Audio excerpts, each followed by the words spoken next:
রোহিত শর্মাও একজন বোলারকে ভয় পান বললেন তিনি। বিস্তারিত জানুন পুরো ভিডিওতে। দীর্ঘদিন সময় ধরে আন্তর্জাতিক ক্রিকেট খেলছেন রোহিত শর্মা।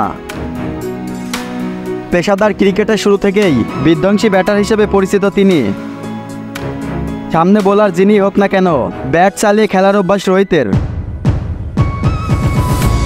তবে এই ব্যাটারও একজন বোলারকে ভয় পেতেন, তিনি ডেল স্টেন। মুম্বাই ইন্ডিয়ান্স বাদ পড়ে যাওয়ায় অনেক আগেই এবারের আইপিএল শেষ হয়ে গিয়েছে রোহিত শর্মার। বিশ্বকাপের জন্য প্রস্তুত হচ্ছেন ভারতীয় অধিনায়ক। এই ফাঁকে এক সাক্ষাৎকারে জানালেন তার চোখে বিশ্বের সবচেয়ে কঠিন বোলার ডেল স্টেন। রোহিত বলেন, আমি স্টেনের বল করার ভিডিও 100 বার দেখেছি। স্টেন ক্রিকেটের অন্যতম কিংবদন্তি।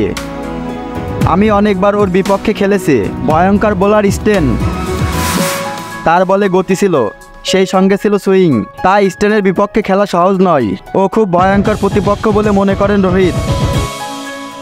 2004 সালে মাত্র 20 বছরে আন্তর্জাতিক ক্রিকেটে পা রেখেছিলেন ডেল স্টেন।